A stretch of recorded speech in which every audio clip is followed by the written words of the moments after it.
This is the realest show out. You did the opposite of what I think most people do. Sometimes it can be kind of scary to just put yourself out there. That's real. That's raw. That's exactly what we're looking for. We look forward to connecting with you guys on all of our social media platforms. The way to support us is to like and comment on all your favorite episodes. And please don't forget to subscribe and turn on your notifications for the next Gut Check Uncut. What's up, everybody? Todd Special here, co-host of Gut Check. You got B-Bisc in the house. Man, we got a special guest today. This woman is powerful. I mean, boss, no pun intended. She's definitely a woman boss and crushes everything that she touches. She's a New York psychotherapist, a speaker, transformation coach. She is the author of her new book called Boundary Boss, The Essential Guide to Talk True, Be Seen, and Finally Live Free. She used to be a talent agent for actors and supermodels, which I want to talk about because it seems pretty cool. She's been featured on so many platforms. Just a few are Cosmopolitan, VH1, The Real Housewives of New Jersey, Huffington Post, Bravo, A&E, and many, many more. And she's the host of her own podcast called the Terri Cole Podcast. She's also got an amazing blog. So let's welcome Miss Terri Cole. How are you, man? Hi, Terri. Well, hi, fellas. How you doing? Thanks for having me. We're glad to have you. Every time we go over these introductions, I feel like if we kept going, it would be the entire show because you've done so much. So tell us a little bit about Terri Cole, if you don't mind. I don't mind. I got into therapy. So before I was a therapist, you said in the intro that I was a talent agent, which I was. But why the interest in it at all in the way of therapy is that I was a boundary disaster basically in my young life. And I got into therapy very young. I was 19 when I was in college, and I stopped drinking when I was 21, like literally actually just stopped drinking when I had 3 months. Stop drinking. Yeah. That's when I started now. 3 months left of my college career. Wow. Who does that? Yeah. Like nobody normal is like, this is the perfect time to quit drinking, right? But I just figured if I could stop then I could actually stop, right? And I did, but that really got me on this path of self-help. And I think the real realization, the thing that blew my mind about therapy and what was possible is that it literally doesn't matter what, metaphorical hand you're dealt in life. That therapy made me see like it actually didn't matter what happened before, what, in my family system, what other people did or didn't do, that we were literally all kind of just making it up. And that I could just say like, wow, this hand sucks. I don't want this hand. I'm getting a new deck. I don't want this deck. I don't like this game. I'm just making up my own game, which sounds like, kind of lofty. But that was the realization, was that all these people that I saw, all these self-help books that I was reading, I was like, someone just made a friggin' decision that they were going to do that or that they were going to become an expert at that. And it doesn't matter what my parents did for a living. I can do that as well. So I got in after entertainment, which of course is not exactly a hotbed of mental health. We don't even, you don't need me to tell you that. Yeah. And also just a plethora of horrendous boundaries in that business, because it's not like working at a bank. Like when you are a talent agent, there's so much personal socializing that goes along with that whole process that, after a while, I just got too healthy to be in that business. Honestly, I was like, I just need to get the hell out of here. And I decided I would go back to school and become a psychotherapist. And then I did. And most people, like nobody, I was running a talent agency when I quit the business. My father was like, wait, excuse me, what are you doing? Like, why are you doing that? Like, what's the great idea that you have to become quote unquote a social worker? Like, I don't understand. And I really was like, Dad, I'm not happy. And he was like, sounds weird. I was like, well, fine. Good thing I don't need any money from you. I just took out loans, Anyway, so that's kind of how I got to be in the position that I'm in now. But I've been doing this for almost 25 years, So how do you choose psychotherapy as a profession? I mean, there has to be, was it because of the time that you spent as a talent agent? And I'm guessing that it had a lot to do with it. Is that fair to say? That's definitely fair to say. But it was really my own personal transformation, like the fact that self-knowledge, just understanding what happened in my childhood and the people who influenced my life was enough information for me to pivot, like do a power pivot in my life, to change my mind about something. It was so much freedom in being more psychologically healthy for me. I felt so much less trapped in dysfunctional patterns. And then the boundary thing, like why that became like this focal point enough for me to write a book about it, is that the trenches with my clients, it was like an absolute epidemic that nobody knew. Everyone thought if you know how to set boundaries, you have to be really mean about it. You have to be rejecting people and punching people in the face and being really crude or rough. Or I was like, oh my God. And nobody did it. Yeah. So now when you don't set the boundaries that you need to in your life, what happens? It's like a one-way ticket to Bitterland. You're just pissed at life. You're just pissed at people. You feel taken advantage of by like everybody, even though that may not be happening. And you're actually doing it to yourself. So I knew there's got to be a better way. Why don't they teach us this in grammar school or in our homes or anywhere? But that is the beginning of why I was like, wow, we need a guide so that if someone had no therapy, had no intention of getting into therapy, that I'm going to write the one book that can walk you through the entire process of mastering the art of healthy boundaries, which will up-level the quality of every part of your life. That's really cool. So let me ask you maybe a stupid question, but psychotherapy versus therapy versus psychologist, are there differences? Not really. I mean, there are, especially if you're looking at psychologist, psychiatrist, psychotherapist, right? Those are all three different things that some do the same thing. So as a psychotherapist, my focus is talk therapy, self-psychology, family of origin work, addiction. What else do I do? It's really all about effective communication, understanding yourself. But a psychologist can have a different focus of what it is they're doing. And there's a different amount of years you have to be in school. A psychiatrist of all of those is the only one who can actually write prescriptions for meds.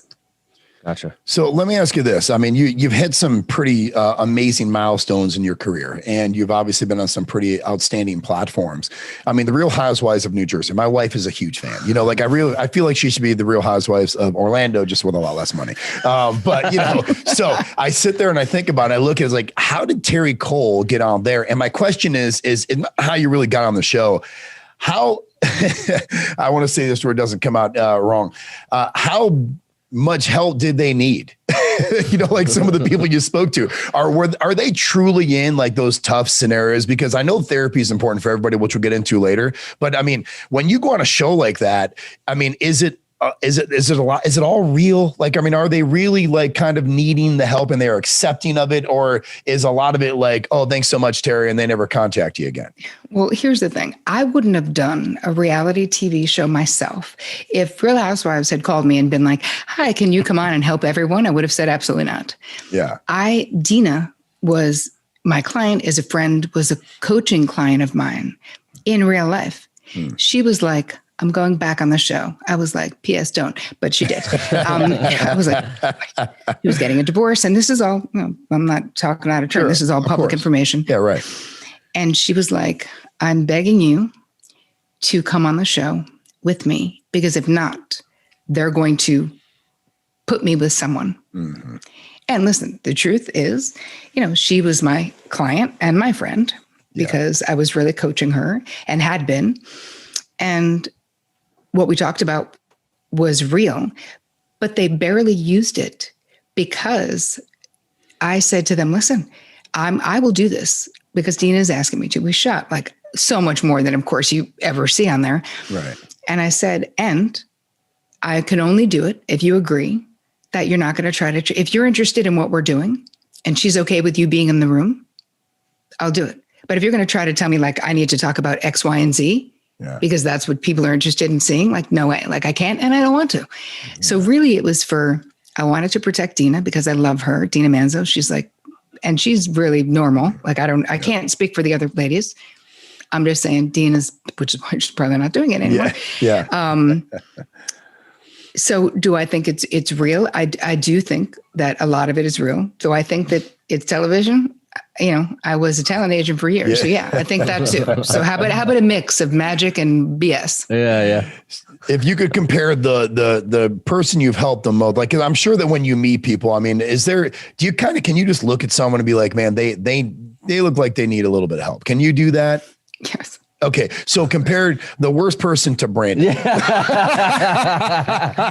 need to learn all my boundaries. On a scale of 1 to 10, do you think Brandon needs 10 being the most?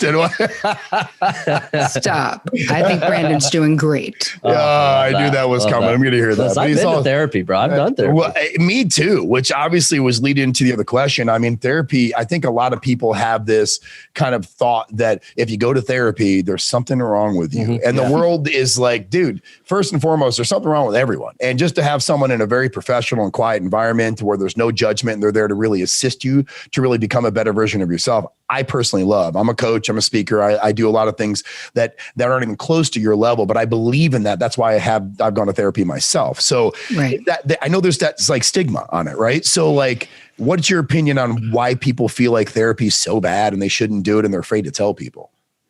Well, listen, it's fear. And I like to liken it to, would you wait until your tooth was rotting out of your head before going to a dentist? Would you decide, you know what, I should be strong enough. I should just pull this thing out myself. I don't need professional help. Why do you think you're going to be able to figure out the complex mechanism of your mind the way that I'm going to? Right. When I have 25 years experience and I paid $1 zillion to go to NYU to learn how your mind works, how the human behavior works, how connectedness works. And so there's something very old school. I've noticed a shift though, you guys, though I really have with the pandemic, because it got so bad for so many people, and especially with boundaries, like being locked in, and especially a lot of folks in New York City or any city where you're not locked in like lots of space. You're locked in a small amount of space, perhaps with kids, perhaps with a spouse, that the boundary dysfunction that existed already in most relationships.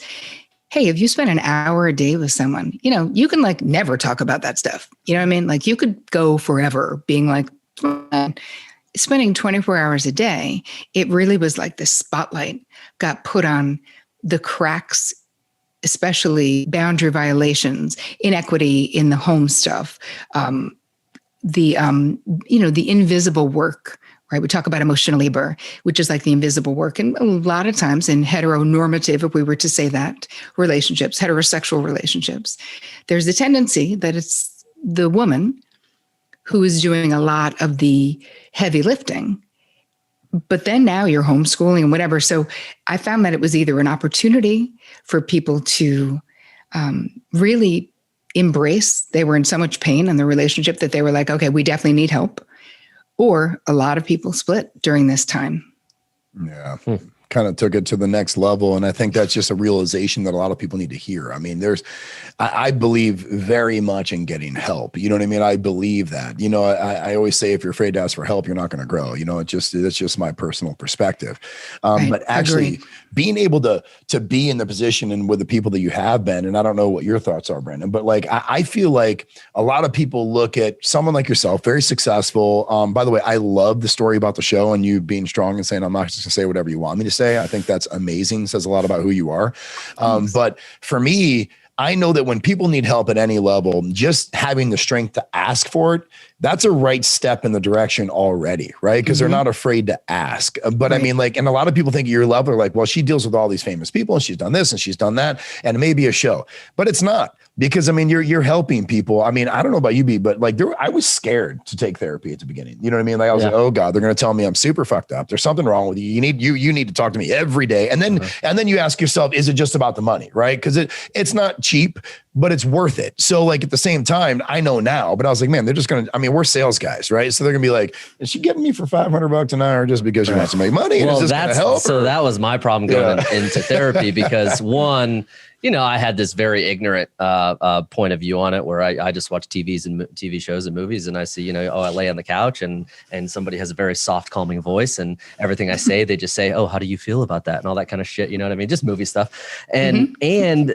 us being primarily in sales, and that's what we, do for a living, is I'm always thinking, of what the angle is, I'm like thinking, okay, I know what she's going to say, or I know what he's going to say. I get it. And then I try to find a way around it. And it's less focused on me just sitting back and going, okay, let me be vulnerable and let somebody in. And it's more about, my own ego of thinking I'm going to know what the hell they're going to say. And they went to school, 10 times more than I did. So that was my struggle. I don't know. Do you have people out of curiosity that come in with so much of a defense because someone else said, hey, you got to go to therapy, or they were just told I got to go, versus the people that are coming in totally open books?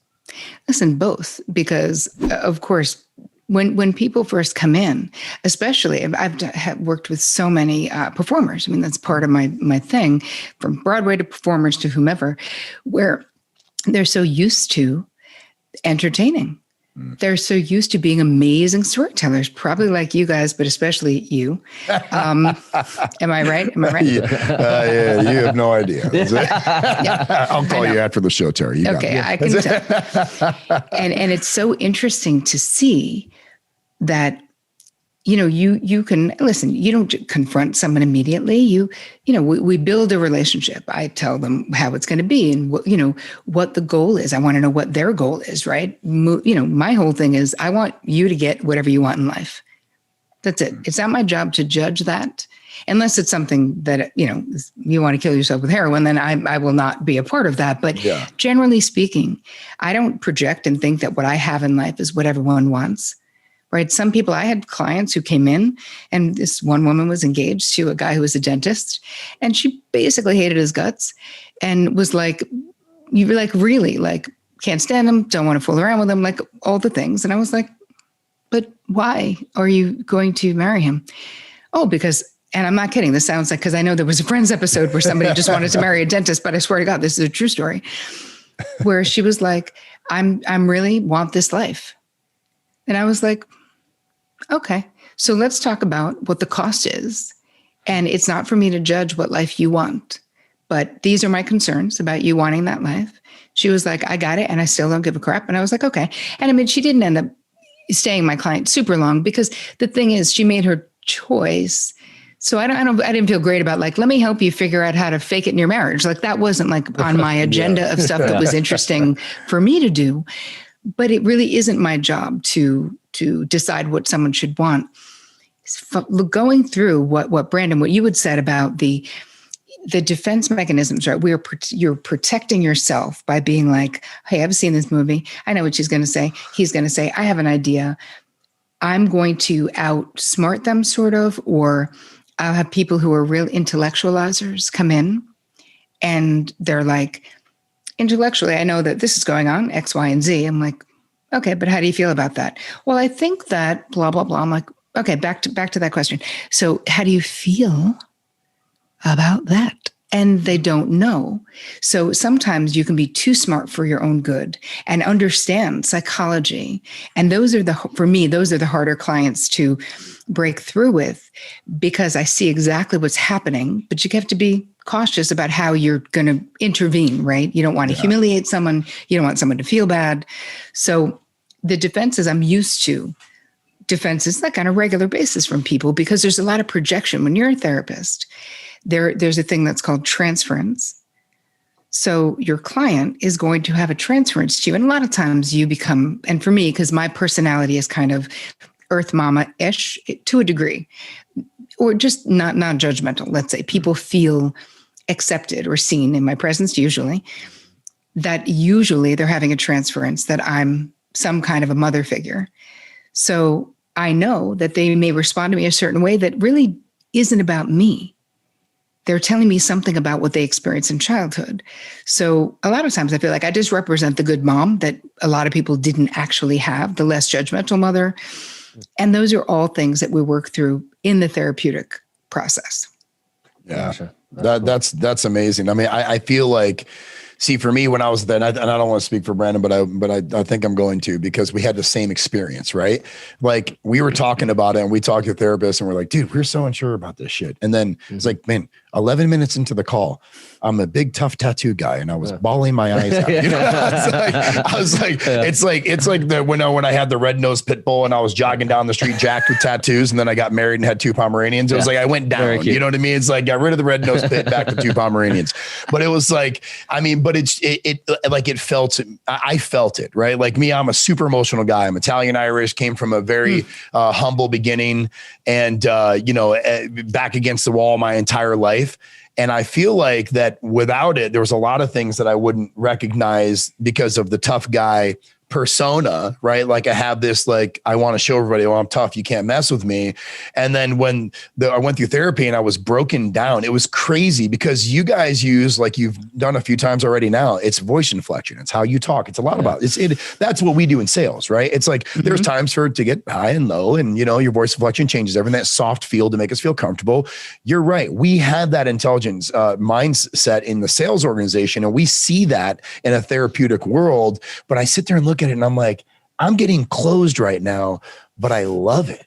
I loved it. Like I loved the feeling, and it was just great. And I think for anybody out there that wants to get therapy, listen, there was a lot about me personally, and we don't get too deep into it, but I'm going to be very raw, that I thought was a tough, exposure to show everybody how strong I am. And it wasn't. It was a massive amount of weakness. And it was a front that I was putting up, not to let people know who the real Todd was. Right. And once I went through that, man, it was like levels changed in my life. So you guys really do help people scale. The definitely positive mother figure that you say that people look at you as, I can see it personally. If those of you that are listening to this, you need to watch the YouTube episode, because it's true. You're a beautiful lady. You talk right, but you're also very real. And I think that's needed in the therapy world. You can't, like, we know when someone's bullshitting us. Like I know, you know what I mean? I go, no, she's full of shit. Just got her up. Right. Yeah, but you're not, you need that real, right? 100%. But what you were saying though, Todd, about being closed, what's funny is that as a therapist, it's like you're, like you said, the inflection is there, except our heart is in the right place the whole time, meaning there is no ulterior motive besides what we're doing right here, right now. I want you to get to that feeling. I want you to feel safe to tell the truth about how you are. I want you to not be ashamed of things that you've done, because I certainly will not judge you. And so it's interesting. It's similar and yet it's different, because the goal is that, I remember before I became I was in the process of becoming a psychotherapist after being a talent agent, and of course the imposter syndrome was just eating me alive. I was like, who am I to become a psychotherapist? Like yesterday I was running a talent agency. Like, what do I know about this? And I was saying to my therapist, I'm nervous. What if I say or do the wrong thing? What if I choose the wrong intervention? What if I say something and someone harms themselves or kills themselves? Like all the fears. And she was like, Terri, let me ask you something. Is your heart in the right place? Like, do you hold your clients, your potential clients, in high esteem? Do you want the best for them? And I was like, without a doubt, no doubt. She was like, okay. And she's like, the second thing I want to say is, no offense, you're not that powerful. I was like, no, I'm not. She's like, no. She's like, listen, there's no intervention. If your heart is in the right place and you are there, you are with them, you are listening, you remember what they say, you hold them in high esteem, there's no wrong intervention that you could do that will make someone become suicidal. Like, that's not happening. But of course, the fear mind, because it is a massive responsibility. And writing this book felt like a massive responsibility too. Like the amount of attention to detail to make sure that every single thing that I shared, that I said, was like the cream of the crop, right? I've taught a class for the past 5 years called Boundary Boot Camp. And every single year, analyzing the data, doing massive surveys to make sure that, does this strategy that I'm sharing produce this result that I'm claiming that it results? I've heard it many times in my private therapy practice, but in a group setting, does it work? So I waited to write a book until I was the best expert that I knew how to be in that topic. And yet I still feel, and I know that I'm not doing harm, but as a therapist, your whole thing is like to do no harm to anyone. So it's risky to write a book, right? Because you don't even know who or all the people who are going to read it. But for me, it was worth the risk to reach the people who would never afford to take a course with me, who could never, I don't even take on new clients, unless, I have a couple of high profile, but that's it. It was worth it because I want to reach the waitress in Omaha who has 3 kids and is a single mom and thinks she's screwed. Yeah. And she's really not. If she reads this book and follows the steps, she can really create a life that she wants. I was gonna mention that I just love when people that are as knowledgeable and as powerful as you can put out content like that to reach those types of people, because it's amazing to speak with someone like you, and I'm sure you're not the cheapest person in the world to sit down and talk with, and there's a lot of those people out there that are amazing. But I think of, like, for instance, like me and like my family and my mom, if we needed something when I was a kid, there's no way in hell we can afford that. So the people that are a little bit more affluent, they can afford the better help, and argumentatively they could have better mental health, or the better opportunity to have better mental health because of the things that they can afford. But it's the people that can't afford it do need the same level of help at the same time, sometimes even more. So I love that you're kind of trying to reach those people too. Well, listen, and I can tell you, I'm sorry, go ahead. I was just going to say, the thing about reaching them, I am reaching them. In the course, I've had people from 198 countries take the course. And not one person ever said to me, oh yeah, I learned all of this growing up. It didn't matter what country they were from. They were all like, what? I can do what? What is the language? Help me, give me scripts. Let me understand what this is. But we all have the same experience of not wanting to be disliked, of not wanting to reject the people we love, but it's so satisfying to know that I'm reaching women in Egypt and places where women are there is so much misogyny. It's crazy. Like we complain here. No, compared to a lot of the places in the Middle East in particular, where it is so incredibly unfair and dangerous. To be a woman, actually. Yeah. I was just going to say that's the reason why I love the fact that you've taken the time you have to really write this book. Because, see, it was a little bit backwards for me. And I'm going to send you, I wrote a book when my dad passed away in 2017, and I made the audio version about a year ago. And I'm going to send you a copy, but I'd love you to listen, just get your opinion when you have free time. But what I like about books in general, when it comes from the heart, because I didn't know if my book was going to touch one person or not. And I'm sure, we don't know who's going to read it, who doesn't, right? Most people read the first 10 pages and put it down and never read another page anyways, right? So, but if it touches one life for me, I made a promise to my dad, wrote the book, touched one life, I win, right? It wasn't for profit. It wasn't, anything huge. That being said, not being Terri Cole, it was very cool of me to be able to put a book out there and know that people have the opportunity to read a little bit about my life and what I went through, hoping that it can impact theirs in a positive way.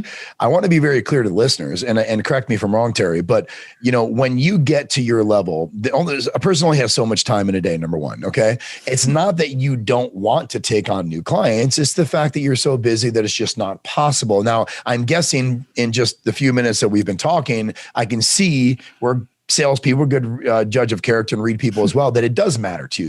Your heart is real. It's in the right place. What that book does, it gives you the ability to touch millions of lives based on a small dollar amount to cover the cost of the book. And that's why I do it. A lot of people besides, like I was on stage with Jack Canfield, wrote Chicken Soup for the Soul, and Jack's a cool guy, but he's one of very few people that are making a lot of money writing books. Books are really, to put yourself out there, let people know it's right. Am I right? So I love the fact that you took the time to really do this, because it comes from your heart when you do that, and trust me, my book is no boundary book that you wrote, but it's pretty cool. But I thank you for that. I do have a question though, like coming from the talent world, and you're dealing with a lot of, like you said, Broadway and actors and models and stuff like that. How much business, when you thought you knew you're like, I'm done with this, I'm going to become a psychotherapist, did you see dollar signs from the people that you work with that you tried to book? And you're like, man, I can get rich helping all these people, because like you said, that industry, when we've talked to a lot of people in that industry on the show, where it's a rough industry. You know what I mean? Just health wise alone. I mean, you didn't really dive into that, but I am curious to know that. Did you say to yourself, look, I know I want to be a psychotherapist. I know there's plenty of people in the many years that I was a talent agent that need help. And that's a portion of why I'm doing that. Do you still help clients that used to help book and through talent and stuff like that through the agency? The first part of that question, I didn't think about it like I could go back into this pool of loaded people, because it was such a new world to me. I was like, wow, what is going on? And I started, my first client paid me $40 a session. And I never raised her rate and saw her for 15 years. Like I literally never raised her rate, you know? So you got to remember, I was in the trenches for a long time, having a very active private practice, dealing with insurance and blah, blah, blah, before I started basically working retainer only, doing more corporate gigs and those types of things. And part of why I switched, and I naturally ended up with people in entertainment, naturally, because I was uniquely skilled to help them. I understood that maybe you canceled last minute because you got a last minute third callback for a principal role in a Broadway show. I'm not going to talk to you next week and be like, are you resisting therapy? I'm not going to think you're resisting therapy. I'm all like, how'd it go? Text me later. Like, so I think that it's a very specific life. And from doing that for as long as I did, and a lot of those clients then becoming highly visible, I really became an expert on fame. Like, how can you become highly visible and not drink your own Kool-Aid, not have the, you know, the Elvis syndrome, I call it, where you surround yourself with a bunch of bottom feeders who are only there for the money, do not give a crap about you. And also you start behaving like someone who's not a normal person, being demanding, being mean, being like, no. So I've found this way to understand what happens to regular people who become so highly visible. Like it is, and now I'm seeing it happen because of social media. I'm seeing stuff that used to only happen to famous people happen to regular people, which is so weird. This profound self-consciousness where you are you're constantly thinking about what is happening for me and what does it look like from the outside, which is literally like being in half your life. Right? It's like life light, I call it, where we can't be thinking that being in the woods, meditating, you're like, but I wish someone was here to videotape this because it would be so great on Insta.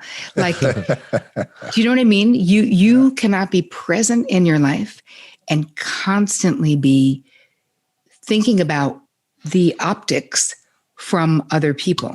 And again, it used to really only be like very highly visible people, because fame used to be so different, of course, than it is in the past 20 years. But the last, especially the last 10 has been just off the hook as to how invasive it is, how you're not safe anywhere, and how people who are just regular people now are becoming, remember Vine? Remember that thing, Vine? Like there were Vine stars who were making like $400,000 a year on endorsements. I mean, that shit is not even around anymore. And yet those people, some of them got TV shows from it. So it's very interesting. Anyway, longest way around the barn ever to get back to what you had asked, Todd, which is to say it naturally turned into being that because I was still interested. And then the people in entertainment knew, they're like, oh my God, Terri became a shrink. Let's see if this person can go see her, because they knew I would understand. Oh, that's awesome. So talk to me about, because you mentioned you did a boundary boot camp for a while. You wrote a book, Boundary Boss.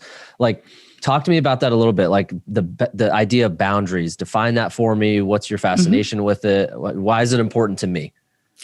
Okay, so let me tell you what it is, and then you'll be able to figure out why it's important. Knowing your preferences, your desires, your limits, and your deal breakers, like your non-negotiables in life, and having the ability to communicate them when you so choose. That is having healthy boundaries. So why do we think that's important? If you don't know your preferences, your desires, your limits, your deal breakers, if you can't communicate them because you're too afraid, you end up not being authentically known in your life. If you go along to get along, if you have the disease to please, if you're seeking too much validation outside of yourself, it will not be a satisfying life. You cannot build a satisfying life on that. Because really, Brandon, when you think about it, what makes you, right? Like specifically, uniquely, and amazingly you is your preferences, your desires, your limits, and your deal breakers. Make sense? It does make sense. I love that. Do you think, is there any difference in talking about those things in your personal, is it always, I'm trying to figure out what I'm trying to ask. Are these things spoken to you about or in the book always applicable just to your personal life? Does it lead into your professional life too? Like, how do those two aspects play onto one another? Yeah, it's everywhere and it's not the same. So here's the thing, healthy boundaries. If you actually want to be really successful, you need to know your preferences, your desires, your limits, and your deal breakers. You need to be able to speak up. Doesn't mean you have to do it caustically or aggressively, but you need to be able to do it, especially in workplaces, right? Because I see this all the time with my clients. They would come in and be like, I didn't get the raise. I didn't, this person got the raise because they said something, but I didn't, or I'm doing more than my share, especially with women. Just over-functioning, over-giving, over-delivering. Like they're going to throw you a parade or something for over-delivering. And what happens is they just expect you to do it then. Right now, they're like, oh my God, give it to Betty because she'll do anything. Just doesn't matter. She doesn't have a life. She just only works. So, or she can't say no. Right? So part of becoming healthy in your boundaries, you have to have the ability in your personal and your professional life to say no. Like you can't have the disease to please and actually get to the level, no matter how brilliant you are, that you would get to if you effectively could communicate your boundaries. Because if you can't do that with people you work with, how are you going to share your brilliant idea? If someone's like, well, I don't like that idea. And you're like, okay, well, is that the end of your brilliant idea? Or do you believe in what you think enough to go, that's cool. You can disagree. And I still think it's a brilliant idea. And I'm still going to fight for us to do this, or I'm going to fight for this to be the way the campaign goes or whatever. You have to be able to assert yourself in that way. So it won't be the same though, because I had a lot of highly capable women in particular in my practice who were, talking CFOs, like people who are literally running the world. And yet in their romantic lives, they were kind of boundary disasters, or they were trying to be superwoman and saying yes to everything, being the best daughter, the best friend, the PTO president again, doing all the things with the kids and trying to do that. Trust me, there's only so long you can do that. People would end up with, I think I have an autoimmune disorder, or having a drinking issue, or smoking tons of weed to get through, like you can't do it forever. So anyway, I think I answered the question, Brandon. Yeah, for sure. Do you see that ultimate people pleaser or lack of being able to set your limits? Do you see that more in females than males, or is it an even mix, or what? I have to say my own experience, personal and professional, is different. I can only really speak to the female experience because that's my own experience. And most of my practice. And then for a long time, my courses were only for women. And I've changed that because I've realized after putting out this book that men absolutely struggle with this as well. And they struggle with different things too, right? Like there's different pressure that is put on men, right? The pressure put on women is that everyone needs to friggin' like you, and that you need to be seen as super generous. You'd give your shirt off your back to anybody, all those things, right? Women are raised and praised for being self-abandoning codependents most of the time. Prioritize other people above yourself. This means you're devoted. This means you're loving. And of course, ultimately, you will end up bitter as hell because there's just that's the only stop on that train is Bitterland. Like that's it. You can only do it for so long. But men have their own boundary struggles. Some of it has to do with approval and people pleasing and interpersonal relationships. But then there's also pressure to not know your emotions, as Todd was saying before, to not be vulnerable, to only show this strength rather than realizing how much strength there is in knowing who you are, in embracing your emotions, the full spectrum of life, like the courage it takes to be vulnerable. Like to me, that is real strength, right? Something that I have total respect for. Yeah. But there's pressure on men to be independent, to not need, to not cry, all that crap. Mm-hmm. Really quick, selfish, quick tip while I've got you on here. Please. My wife is the ultimate, in my opinion, people pleaser, no limits. She's superwoman. She can do everything. She takes care of my son while I'm working and all this stuff. And she will overwhelm herself sometimes without even me knowing, because I don't even realize sometimes how many other things that are going on. If you could give me a 10-second tip on how to make sure she sees those limits, what would that be? Well, I'm going to give you a better tip. There's no tip I have for you that can make you see her. That can make her see something. So, but how can you best support her in having better boundaries? I can help you there. Let's first start with the most common heterosexual romantic relationship misconception, misunderstanding, things that people don't get. Women want to be heard. Men want to fix. Please stop fixing because we hate it. Please stop. You don't have a good idea. I'm not doing that thing anyway. Stop telling me what I should have done or what you think I should do right now. What I would love for you to do, what would be super amazing, is if you said, how can I best support you right now, babe? What would be helpful? Is there anything I can take off your plate? Because here's the thing. We just want to be seen. The biggest complaint I had when I used to counsel couples is that the men would be like, don't have enough sex. And I'm not kidding. This sounds like I'm making men be like, hey, man, I'm not. I'm telling you, this is the truth. They wanted more sex and more like invitation for sex. And women wanted more help. They wanted to be seen more. They wanted more emotional intimacy. So I would always say to the men, and again, people, this is not like a broad stroke thing that I'm making up. This is like my experience. So if it offends you, I apologize. This is just the truth of what I saw and what people said. Because people will be like, oh my God, it was 1955. I'm like, no, it was actually 10 years ago. So no, it was not 1955. That I would say to the men, I want you to think about, where does she need help? What are the things that she asks you to do that you maybe don't do the first time she asks? I want you to start thinking about those things as foreplay. Because there is nothing that makes someone want to do you more, your wife, than feeling like you thought about her. You want to be a part of her solution. That is sexy to a woman. We feel seen and understood. Criticizing her from being too overgiving, any criticism, any like, I have an idea, why don't you do this? Unless she asks you, you can say, hey, babe, how can I best support you? And if she says, can we brainstorm this situation I've gotten myself into where I really want to back out and I'm not sure how, then you can say, sure, this is my thought.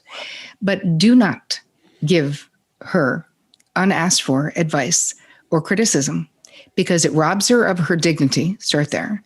But she also that's not what she needs, right? Don't you want to give her what she needs? She needs to be seen. Just ask her, how can I best support you? Most of the time, your person will tell you. And this goes both ways, women. This goes both ways, because it is not only, I just happen to have a lot of female clients. This goes both ways, meaning you come in and say, I'm in this situation, and you're codependently connected to your spouse, and they go, okay, so I know what you should do. I made a phone call. I got this person. I have an idea. I bought a book. I got a podcast. I wrote a check. Like, wow, I just walked in. But when we're codependently connected in our relationships, meaning we're overly invested in the feeling states, the outcomes, the decisions, the circumstances of the people that we love, to the detriment of our own internal peace, right? Because we're all invested in those things and the people we love, obviously, that's having a relationship. But if it feels like it's happening to you, like if you want to know, if you're like, I wonder if I'm codependent, I want you to check your urgency. When your person is in a situation, does the urgency make you be a not good listener, be someone who's auto advice giving, instantly jumping in to be like, I know how to fix this? And listen, people do it to each other in relationships, but it's not helpful. And it robs the other person of their dignity, which we don't want to do. So but that was, again, the longest way around the barn, Brandon. I love your long answers. I do too. I mean, there for a second. I literally haven't said a word for 20 minutes because listen, you guys go back and forth, and I love this. Actually, I appreciate it. I'm trying to be as selfish as I possibly can on this podcast. You do it. I love it. You do it every day, Brandon. So, but the thing about it is, Terri, is that we literally, I'm being honest when I say, we're sales guys and we got a company and we go in to help people build sales teams. And, the reason why I created the podcast was just the real and the authentic knowledge people need to hear from people like you who, like your book, may or may not be able to afford the services that they need. Right. So this is going to give them a quick glimpse into who Terri Cole is. I was mesmerized for 20 minutes. I mean, I'm literally sitting here listening to you guys talking. I mean this with every ounce of my soul. One thing we are is very, very real. So we would tell you otherwise, right? That being said, my wife is a stay-at-home mom. She works way harder than I do, taking care of our daughter. It's nonstop. I mean, to the point where I'm working all day. I have a 6-year-old daughter. When I get home, she's like, daddy, daddy, daddy, daddy, daddy, daddy, it's just nonstop. And I'm like, oh my God, I need 2 seconds. I was like, how the hell does my wife do this all day? Right. So I have a massive amount of respect for her and what she does. And she's the best mother on the planet, so I feel you, because there's a lot of times when I come home from work where, I've had a stressful day and she has Kyrie day. It's like, oh baby. And she wants to know, she wants me to really just tell her how the day went. And sometimes I cut that off short, which isn't fair to her, because it's like she wants to know and be a part of what's going on. And a lot of times like, oh, nothing really happened. She's like, you mean nothing all day? You have your podcast, you have your business, you have the consultant, you have this. She goes, nothing happened. I was just like, no, babe, look, I'm just really just exhausted. I want to pass out. Right. And it really does. It robs her of the ability just to be heard, or for her to listen to me and actually be a part of us. Right. And I'm realizing that I have to do a much better job of saying to her, tell her all the details, because it's worth the time. Because when I don't tell her the things that are going on, she's always wondering. And then she asks the next day and the next day, and finally we end up talking about it. I want her to know that she matters. And she felt a lot of times, she's like, hey, if you don't want to tell me, don't tell me. And it's not the case at all. I was just exhausted, but I wasn't making the time or giving her the time that she needed I wasn't supporting her the way that she needs to be supported. And she deserves that. Okay. But can I say something? Please, of course. When you come in, do you ever ask her how her day was and let her talk? 100%. And let me tell you something, because to the point, this is what I was also, we don't have enough time for my shit, I promise you. But like, I literally wanted to tell you that, like, I am the people pleaser you were talking about. I lived my whole life, still to this day. And again, we don't have enough time as the people pleaser. When we move, when we move from one organization to the next, Brandon and I are like, all we care about is the people, their pay, way more than we do about us in an organization. We don't care about our money. We just want to make sure that we're building the right processes to make sure people are taken care of. So we are those people pleasers. So yes, I do. How you doing, babe? How the day? What'd you do today? Listening to her. And then she asked me, I'm like, hey, I'm exhausted. It would take an hour to tell you. And it's just, hey, she deserves the same respect. Well, I appreciate that context, because now I even understand what you said more, because it's like she's already kind of told you about what's gone on with your daughter, what's happened throughout. We did this, we did that. Then you're to the point where you're like, okay, that was all I had left. I just can't rev it up to tell you what happened from 7 a.m. till now. Yeah, I understand. I get it. No, I want to give something to your audience. Thank you. I have a gift. Love that. So after talking to you and knowing what you guys do, it's like do less with boundaries. It's how boundaries will make you more efficient and stop doing things that are really like you're habituated to do, but they're actually not making your sales better. They're not making your business better. They're not making you more money, and really being able to identify what those things are. And also in there, we talk about how to say no. So it's like a video and a whole downloadable thing. You guys will be able to fill it in, answer questions. I think you're going to love it. And they can get it at boundaryboss.me/gut check. Love that. .me/gut check. Love that. I mean, that's what you kind of do, is give people a little bit of a gut check, don't you? Indeed. That's exactly what therapy is. Yeah. It's teaching you to get to the point within your relationships and yourself where you can trust your gut. When you have a feeling, because when you're messed up with boundaries, you have a lot of constriction inside about things, because, I don't want them to be mad. That's a constriction. I'm worried they're going to reject me if I tell the truth. That's a constriction. When we learn this language, and you can always do it with kindness, and you can always do it with love. And in the book, I have a whole chapter that is literally just scripts, like 8 billion scripts on every weird ass situation you've ever been in. You realize that it's not the thing you feared, and that it's the most productive end in your personal life, the most loving, the most generous thing you can do is tell the truth so that people know you, because that is a privilege to know each of you, every person listening. You are unique. DNA-wise, there was never another person on planet Earth like you. Like you're unique. So let's embrace the uniqueness and realize that the people-pleasing stuff, that isn't going to get you your most successful career, your most successful relationships, but it really doesn't give you your most successful relationship with yourself, right? Because we're always falling down on ourselves when we have crappy boundaries where we're disappointed in ourselves. We're like, why did I say yes when I wanted to say no? And now I got to do that friggin' thing, you know? Mm-hmm. Yeah. Yeah. Well, I can't thank you enough for being on. I know I could talk to you all day, and I think we should, because I feel like we're getting free therapy right now. And I would just keep it going. I would love it. I'm going to ask you, I feel like I was hoping that the gift was $40 sessions with Terri Cole and Brandon and I, because I think $20 a piece, we can afford that, for right? The rest of the year. We could do that, right? I mean, well, at least for the rest of the day. I don't know. It depends on what we get. But Terri, thank you so much for being on. I mean, when we look for guests on Gut Check, a lot of times it's by referral. I mean, we've had some pretty amazing. We just had Evan Carmichael on. He was amazing. And, having people like you on the show is awesome. But we also do some vetting, right? Like, I look and I went and saw your profile and kind of did some things and secretly stalked you for a little while. And then, kind of looked at what was going on. But I always ask everybody this question that is at your level. We are just launching, right? And we are really wanting to take and really impact lives in a very, very positive way with people like you that are like-minded, that want to impact lives. Why did you say yes to us? I mean, I think are we up to 171 now? 171 followers. So, I mean, you're like follower base going to grow tremendously. 10% of that, you get 17 followers next month. But why did you say yes to a brand new show where, we are guys that are trying to help people? But we asked Evan the same thing, 3 million subscribers, and his answer, and everybody's answer is pretty cool and different. Why'd you say yes to us as you're so busy? There's someone on my team who vets, because we get lots and lots of stuff. And because I also have a business background, she thought your stuff was really solid, and she is discerning. And she's like, I think this would be interesting. And I think that boundaries make sense in this world, but they're doing a great job. They know what they're talking about. So she vetted you in respect to what you put out there.